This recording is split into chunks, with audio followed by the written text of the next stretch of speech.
Mu izina ry'Imana intambara zararwanywe. Intambara zishingiye ku myemerere ziswe Crusades yari amakimbirane yashyamiranyije abakristo bo mu Burayi n'abasilamu bo mu bihugu by'Abarabu bo mu burasirazuba bwo hagati. Izi ntambara zagiye zigira ibihe bikomeye, ibitero biteye ubwoba, utibagiwe n'ibitambo byasabwaga kuri buri ruhande kugira ngo rubashe kubona intsinzi. Mu gihe kingana n'ibinyejana bitatu, ingabo z'abakristo zagiye mu burasirazuba bwo hagati zifite intego nyamukuru yo kwigarurira aho bafataga nk'ahantu hatagatifu hari harigaruriwe n'abasilamu. Bagitangira byabanje kubahira, ariko ko imyaka yagiye yisunika, abakristo bakubiswe uruhenu ntibagera ku ntego nyamukuru yari yabazingiye bajya gutangiza iyi ntambara. Ese byagenze gute? Ngo wahe ikaze mu nkuru yacu y'uyu munsi. Njye muri kumwe ndi Kayira Intwari Bertrand. Nkwibutsa gukora like na subscribe kugira ngo n'inkuru zacu z'ubutaha zijye zikugeraho byoroshye.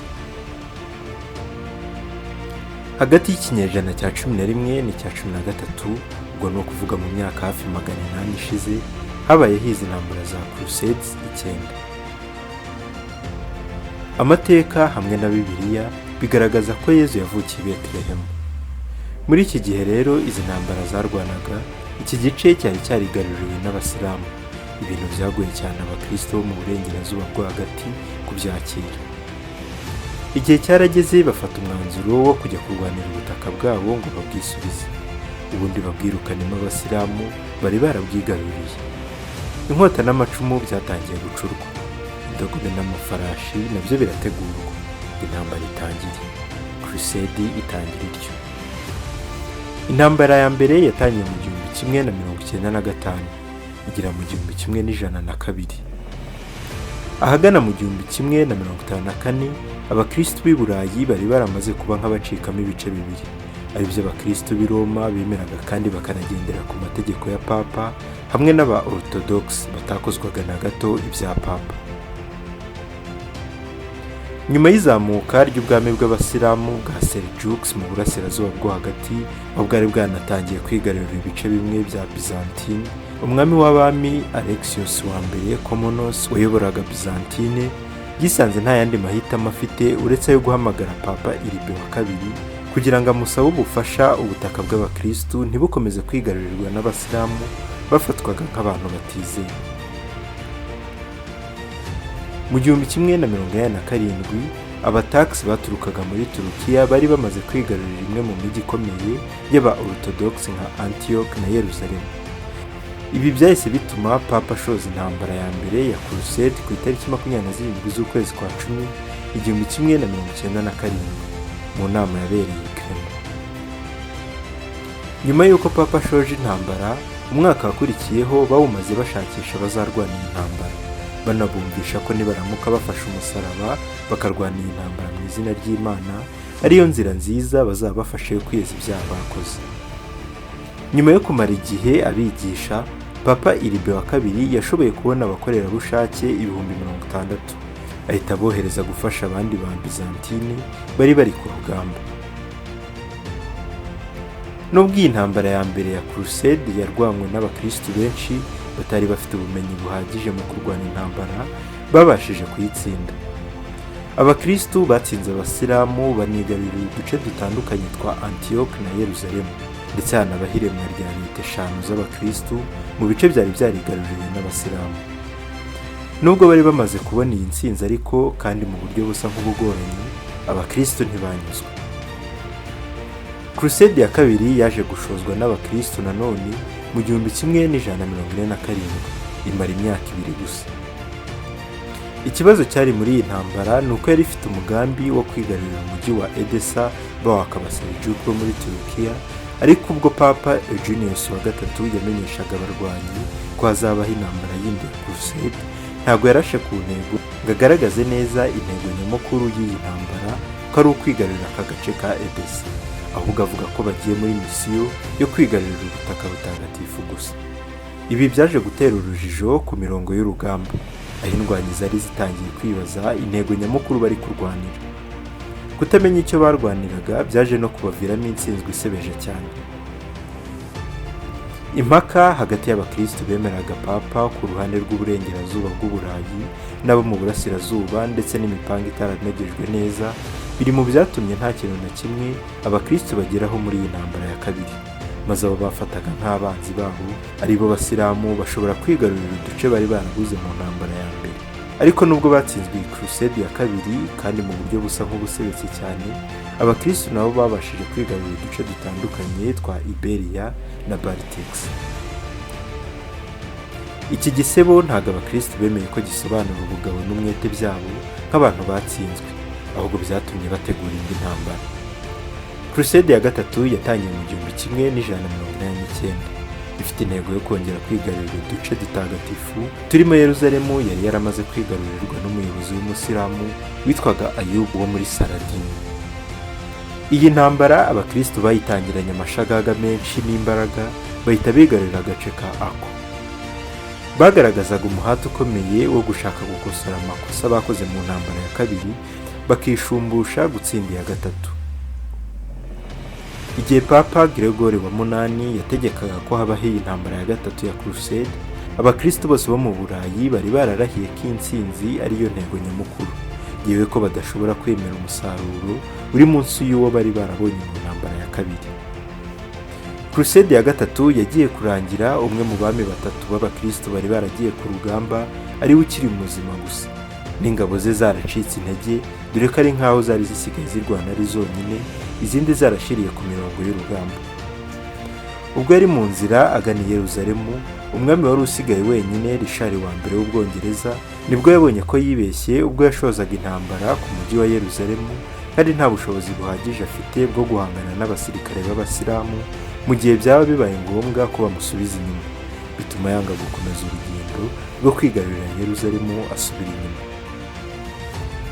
Intambara yari yatangiranye amashagaga menshi, byaje kurangira bibaye imbusane y'iby'abakristo hirya no hino ku isi bari biteze.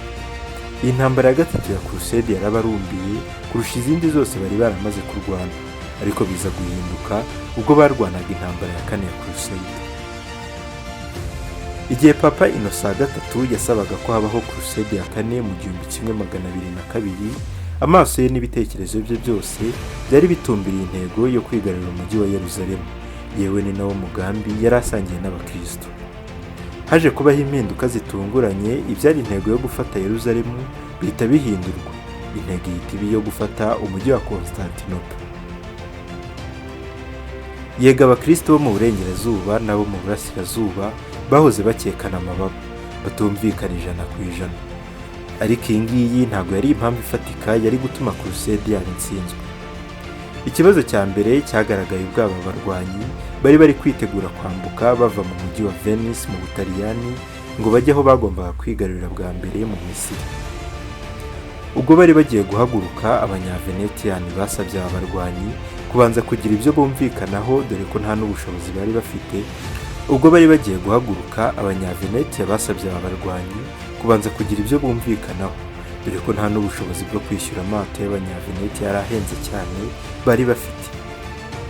Muri ubu bwumvikane, abarwanyi b'abakristo bagombaga kubanza bakamera nk'abasubira inyuma mu mujyi wa Zara wari warigaruriwe n'abanyahongiriya, ubundi bakarwana intambara yo kuwigarurira bakawushyikiriza abataliyani, maze bikaba nk'ikiguzi cy'amato nabo bari bagiye kubaha. Ubwo aya makuru yageraga kuri Papa ko gahunda zahindutse ndetse ko n'indwanyi yohereje zagiye kurwana urundi rugamba, yatengushywe cyane bikomeye n'ibikorwa by'abakristo ndetse n'abanyaveneti, ahita asohora iteka ry'uko buri umwe muri aba bose aciwe burundu muri Kiliziya Gatolika. Ibi byahise byongera ku byaha byo gufata ku ngufu, kwica abagore n'abana, biri mu bintu byatumye n'iyi ntambara ya kane abakristo batayitsinda. Yewe iyi ntambara ya kane ya crusade yeretse abantu ko gahunda z'abasirikare b'abakristo zishobora kuba atari shyashya, kubera ibyaha byibasiye inyokomuntu bayikoreyemo. Nyuma y'uko n'intambara ya kane yari bananiye, twa duce bashakaga kwigarurira twakomeje kuba mu maboko y'abasilamu.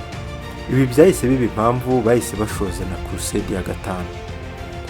Nubwo bitari byoroshye, Papa Innocent yabashije kwemeza abantu ko bagomba kongera kurwana, maze mu 1217 hashozwa intambara ya gatanu ya crusade. Iki gihe intego nanone yari ukwigarurira umujyi wa Yeruzalemu, ariko bakabikora babanje guca intege imbaraga z'abasilamu mu bya gisirikare zari muri Afurika ya ruguru, cyane cyane mu Misiri ahari hayobowe na Ayubide. Kubera nta gihe bari bafashe cyo kwitegura bihagije, byagaragariraga buri wese ko abarwanyi b'abakristo batiteguye ndetse ko badafite n'intwaro zihagije kandi n'umurongo ngenderwaho wabo udatunganye neza. Indi ntsinzwe yaraje, Yeruzalemu iguma mu maboko y'abasilamu. Kurusede ya gatanu nayo bayitsindwa gutyo. Mu 1228 abakristo baje kongera kwisuganya, bumva ko biteguye bihagije kandi biteguye kwigarurira uduce dutagatifu nk'uko bari barabikoze mu ntambara ya mbere. Abakristo bemeje ko bagiye kongera kurwana. Iki gihe bari bafite umuyobozi umwe bari kwizera cyane, ari wo umwami w'Abaroma Frederick wa kabiri. Nubwo ubwami bwa Frederick wa kabiri bwasaga nk'ubwacitse intege cyane mu ntangiriro za Crusade ya gatandatu, kubera ko we n'ubwami bwe bari baratinze kwiyunga muri iyi ntambara ntagatifu, ntibyaje kubuza Frederick kuba umutabazi kuri uru rugamba. Mu 1229 uyu mwami w'abami n'igisirikare cye berekeje i Jaffa, aho ibikorwa bya gisirikare byari bimeze nk'ibyabaye bihagaritsweho gato. Muri iki gihe umuyobozi w'abasilamu Sultan yari afite ibibazo by'umutekano byo imbere mu gihugu. Kubera ko yabonaga nta bushobozi afite bwo kurwanya Frederick, uyu muyobozi Sultan w'abasilamu yaje kubona ko byaba byiza akoresheje inzira y'imishyikirano na Frederick wo ku ruhande rw'abakristu kugira ngo bagire ibyo bumvikanaho. Haje gusinywa amasezerano, imirwano ihita ihagarara ubwo. Nyuma yo gusinya aya masezerano, abakristo bamaze kwigarurira uduce dutandukanye ndetse n'ibindi by'agaciro bitandukanye, byaje kuvamo intsinzi. Intsinzi yari ije guhoza amarira abakristo kubera intsinzwi za mbere bari bamaze igihe babona mu ntambara enye zaherukaga. Gusa ikibazo cyari kimwe: abakristo ntabwo bari bazi igihe cyo guhagarara cyangwa igihe cyo kurekera kurwana ngo banyurwe n'ibyo bari bamaze kugeraho, kabone nubwo bari bamaze gutsinda.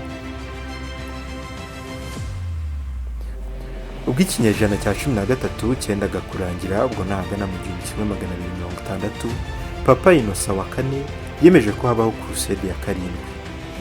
Iyi ntambara yari iyobowe n'umwami w'Abafaransa Louis wa kane. Intego yari ukwigarurira igihugu cya Misiri cyose. Abarwanyi b'abakristu baje gutsindwa ahitwa Mansura, bashyira umusozo ku ntambara yari iyobowe na Louis wa kane, ndetse n'abasirikare be bahita bamanika amaboko. Igihe uyu mwami yari amaze kurekurwa aho yari afungiye, yagumanye ibitekerezo byo kongera gutera, ndetse aza kugaba indi ntambara ya munani ya Crusade, ariko yo ntabwo yakitwa Crusade yuzuye kuko yasaga nk'itandukanye n'izindi Crusade zabanje. Intego nyamukuru kwari ukwigarurira uduce dutagatifu, ariko uyu mwami akabikora aciye mu gace k'imbaraga nkeya muri Afurika ya ruguru. Aka kari muri Tunis, muri Tunisia y'ubu. Mu gihe bari kwisuganya mu nkambi ya Carthage bitegura kugaba igitero, aho bari bakambitse hateye icyorezo gikomeye cyane cyica abasirikare benshi, ndetse n'umwami ubwo aza kurwara, gukira biranga neza. Yaje kwitaba Imana mu kwezi kwa munani tariki 25 mu 1270. Charles Anjou niwe wahise ufata umwanya wa Louis wa kane nk'uyoboye intambara, ariko wazana impinduka kuko yahisemo kumvikana na Emir wa Tunisia, byatumye abakristo bari muri aka gace k'abasilamu bahabwa agahenge, ndetse na zimwe mu mbohe zari zarafashwe zihita zirekurwa. Muri ibi biganiro ariko nta gace na kamwe abakristo bahawe. Ibi byari bihagije kuri Charles, ahita anavuga ko iyi ntambara ayirangirije ahangaha. Mu kugerageza guhorera izindi ntambara batsinzwe, umwami Edward w'Ubwongereza yashoje Crusade ya 9, ari nayo ya nyuma mu ntambara zose z'ubu bwoko. Iyi ntambara nta kintu kizima yagezeho kubera yarwanywe n'abantu benshi bari baracitse intege, ndetse n'abemeye kujya kurwana bari bakeya cyane. Nyuma y'intsinzi ntoya yagiye abona, Edward nawe yaje kumvikana n'abasilamu bari bahanganye, bumvikana kurekera imirwano. Mu 1272 abakristo bose basubiye iwabo, intego yabo yo kwigarurira Yeruzalemu batayigezeho. Abasilamu bakomeza kuyobora ubu butaka butagatifu bwafatwaga nk'ubw'abakristo. Kugeza n'uyu munsi Yeruzalemu ntirabona uyegukana, kuko ko nyuma y'uko yigaruriwe na Israeli mu 1967 iyambuye Palestine, ibi bihugu byombi bifata uyu mujyi nk'umurwa mukuru wabyo, ibintu bihora biteza amakimbirane y'urudashira hagati y'izi mpande zombi. Wakoze babanye nanjye mu nkuru yacu y'uyu munsi aho twaganiraga ku ntambara za Crusade zarwanye hagati y'abasilamu n'abakristo. Njye mwari muri kumwe ndi Kayira Intwari Bertrand. Niba wakunze iyi nkuru yacu ushobora kuyisangiza n'abandi kandi ukibuka gukora like na subscribe kugira ngo n'izindi nkuru nziza nk'iyi zijye zikugeraho byoroshye. Amahoro.